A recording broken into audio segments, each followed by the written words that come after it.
Kia ora, and welcome to Under the Checkered Flag. I'm Kate, and Kelly and PozzA are with me this week, and it's Phillip Island weekend, which is always exciting, especially for Poz and I, who are both from down under, and we always get some incredible racing.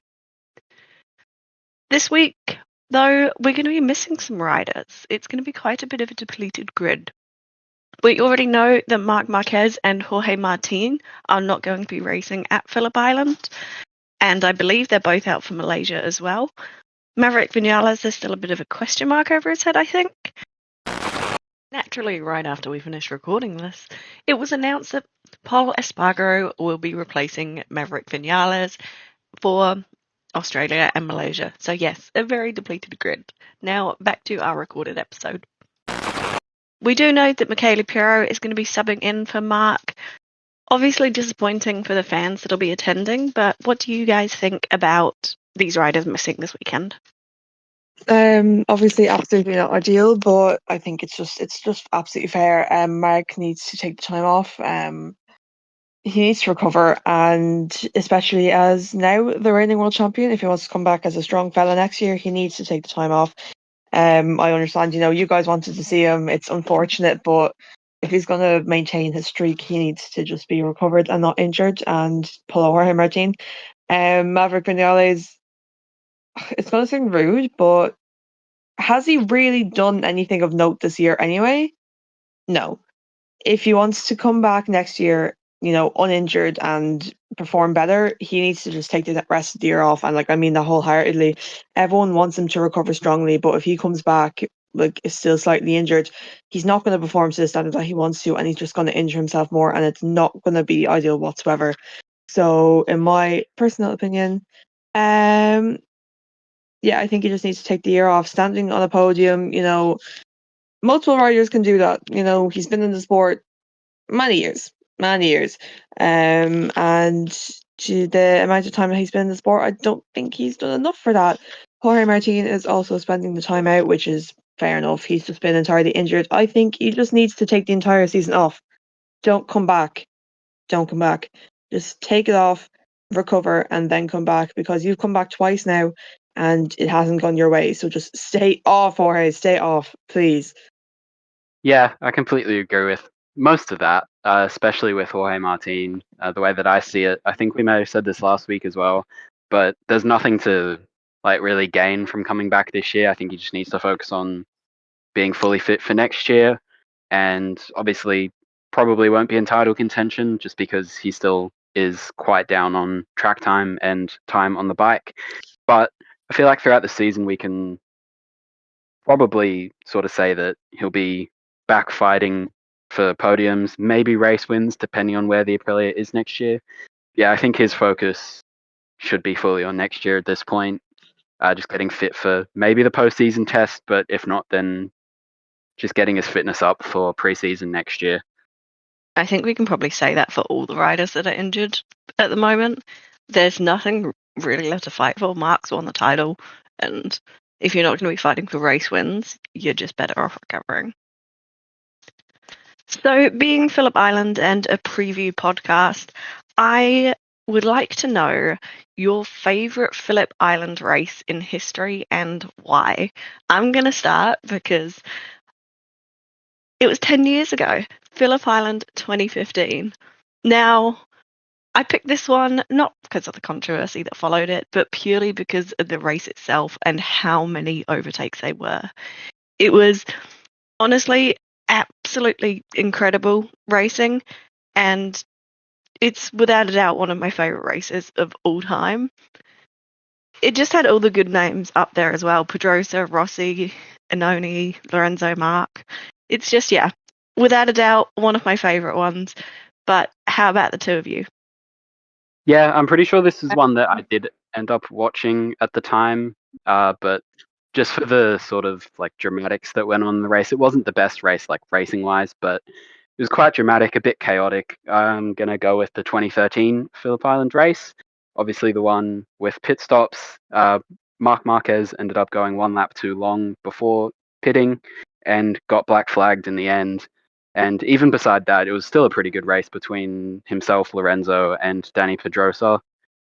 before the pit stops, and it kept the title going on for a little bit longer that year as well and closed it up. So made it a bit interesting, and yeah, that's what I've gone with. Yeah, I've chosen to go on with the 2022 Australian Grand Prix purely because I did not have the time to even see myself this weekend, so I didn't really have time to think about this too much. And obviously, I've been watching the sport for a lot less time than Kate and Poz have. But this race was honestly pretty fucking cool. Alex Rins won, and this was kind of like one of the last times where he's been slightly consistent. So it does hold a little bit of a special place in the heart. You know, when Pecco Bagnaia was still taking podiums and Marco Bezzecchi was still halfway decent. Although he has been better now, but there was that time where he just was absolutely nowhere. And I feel like it holds an even more special place in my heart because Franco Morbidelli Jane left. So I feel like that just kind of brings it up in my little order. But yeah, and it was kind of nice to see older names like Crutchlow and Darren Binder and Gardner, and I miss Gardner. Can we bring Gardner back? I feel like it's a really valid feeling to have. But yeah, really fun race. And I miss good Rins. Bring him back, please. Bring him back. And if we bring back good Rins, we're bringing back Suzuki because honestly, I miss them so much. Now, Crash.com, or is it Crash.net? I can't remember. They released a graphic earlier this week that had all the crashes in 2025. Now, the 5 top names aren't really surprising, but they also are. Because we've got Alex Marquez and Marco Bezzecchi tied for 5th on 18 crashes. Just ahead of them on 19 crashes are Franco Morbidelli and Joan Mir. In second place, we have Jack Miller on 22. And in first place, we have Joan Zarco on 26.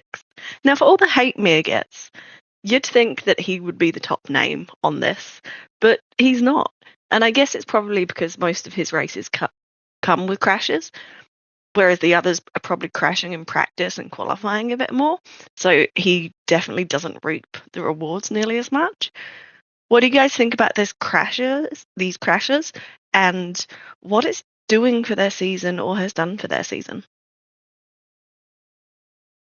I will say it's definitely been pretty much a crash-filled season. There's been a lot of things going on, but I suppose like worst crashes when it comes to it. Joan Mir pops into mind like absolutely like immediately, but I feel like that's because we see his crashes more often. Like Jack Miller, how many times has Jack Miller gone down? But that's more in like less important sessions, like per se. But like Joan Mir, he's down in like sprints, races continuously, and I feel like that just sticks in our heads more. Yeah, really, like, just an awful season for him. My God, so bad. Um, yeah, Jorge Martin obviously was big for crashes as well, and that obviously affected the season. Really badly injured. And just really bad for him. Honestly, like I can't believe that. It doesn't even stick in my head properly. And Marco Bezzecchi, shockingly enough, was actually up there. But I do actually understand that now, given his latest run of races and earlier in the season as well. He's had a few crashes, but at least he's able to back that up with his few wins and good few podiums. Like I feel like it, as stupid as it sounds, it does balance out. Like he hasn't done too badly for himself. Franco Morbidelli has also had a few crashes, and that's fun. Actually, no, not all of his crashes were fun for multiple reasons, but I'm not going to say more about that. I just wanted to bring his name up. I'm not going to make fun of him for that because some of them weren't actually his fault, and I'm not evil enough to make fun of a rider for something that wasn't their fault. Joan Zarco has also had a pretty bad run of it, but he's actually been able to get some pretty decent points results out of it as well. So we'll give him that. But Luca Marini, my fella, right? How many crashes do you think he's had this season? You're wrong. He's had none. None. He's had none. He has finished every race unless for a mechanical issue. That is pretty bloody fire. But yeah, for the rest of them, they'll pick it up next year. They'll be totally fine. But some of these crashes just had big consequences, and I hope they all recover soon. Yeah, on the topic of Luca Marini, I have a few thoughts that I'd like to share on his season so far in regards to the crashing. Saw a few people leave some comments underneath the post that Kate's taken this graphic from, saying that like it's all well and good not crashing, but they think he's not like pushing hard enough, finding the limit, and not getting results because of it. Just like to point out the fact that he's ahead of his teammate in the championship, and that's despite missing a few races with his injury, I believe. And he's only 20 points off of Johan Zarco, who's the top Honda. So I think it's just the kind of rider Luca Marini is. He's super methodical, likes to work with the engineers to get his bike set up pretty much as perfectly as it can be, and then go out there and just not go too hard, just ride within the limits, get the results on the board. And yeah, I think he should be commended for that because he's on probably one of the hardest bikes to ride on the grid, and he hasn't crashed in any of the sessions so far. So just like to give him a special shout out. Yeah, we should specify that this, of course, is crashing only in MotoGP. Luca Marini, as mentioned, did have an injury this year. From memory, he crashed in a superbike test. I can't remember if it was an 8-hour or endurance, and did get an injury. So we absolutely do not accept Marini slander on this podcast because we are big Marini fans. Looking at the championship standings, we're coming into the final parts of the races, and Moto3, as we know, has been wrapped up, but there is still a potential battle for second place, and I, for one, kind of want Maximo Quiles to take second place. Not that I don't love Angel Vaqueras, but it'd just be quite exciting to have a rookie in second. In fifth place, we have Australian Joel Kelso, who, as we know, will be moving to MLEV Racing next year. David Munoz in P4. He's sitting on 197 points. So realistically, he's still got a chance for second place in the championship, but I don't think he's going to get it. Maximo Quiles is 20 points ahead of him on 217 points. Angel Vaqueras is in second place currently at 231 points. And I do think it's going to be still quite an exciting battle for second. But of course, Jose Antonio Rueda wrapped it up recently from the top step of the podium with 340 points. So he's now 109 points ahead of the rest of the grid. So they're not able to catch up to him. And he is our world champion.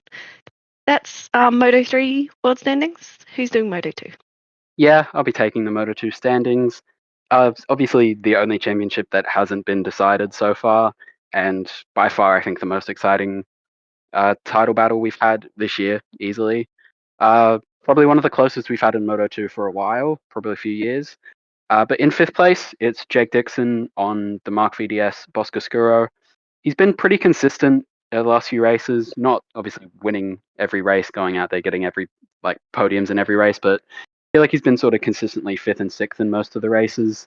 And if you're not in title contention, that's all you really need to get up the leaderboards. So good on him. Barry Baltus is in fourth.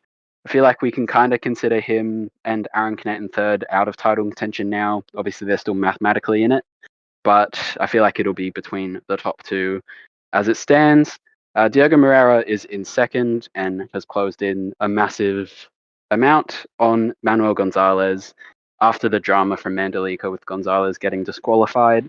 So the point gap at the front is now 9 points, and Moreira kind of looks like the on-form rider, so it could be interesting to see how Gonzalez sort of defends and races him in the next few races with the title on the line.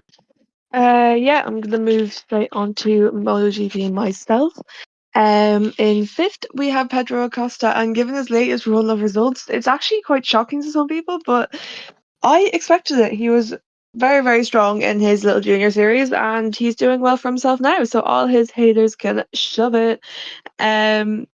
Before we Marco Bezzecchi on 254 points, and that's way more than he got last season. So as a big Marco Bezzecchi fan, and always will be, this is huge news. I don't even care Honestly, the last two races, don't even care. This is doing so well, and I really couldn't be happier.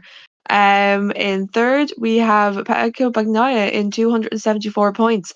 And given his recent run of races, Marco Bezzecchi, if he manages to keep himself consistent enough, could very well take that third spot in the championship. Pecco has been horrendously so. He had that good run of races about 2 rounds ago, but that was pretty much it. Last weekend he was very, very bad. He was down in 16th. There was no pace in him whatsoever. And if this continues, it's not a good outlook for next season either. In second, there's Alex Marquez with 362 points, who is Marc Marquez's brother. He's in for a good title contention next year, and I do mean that. His confidence has picked up so much. Compared to his last couple of seasons, his confidence is through the roof. And that's because last year he proved that he's able to win races and take podiums, and that's clearly affected him a lot. And then in first, I have Marc Marquez with 545 points. That is a league ahead of even Alex. And it's just so extremely impressive. And that is exactly why he took the title this year and is very well capable of doing it again next year. Now, Poz and I, Kate, are going to be at Phillip Island. I'm also attending Malaysia, so do be watching our YouTube channel because we will be uploading a vlog for each of those rounds. Just things like what you need if you're going to be attending these races, some tips and tricks if you're attending, and all of that stuff. But for now, ka kite anō, and we'll see you next week.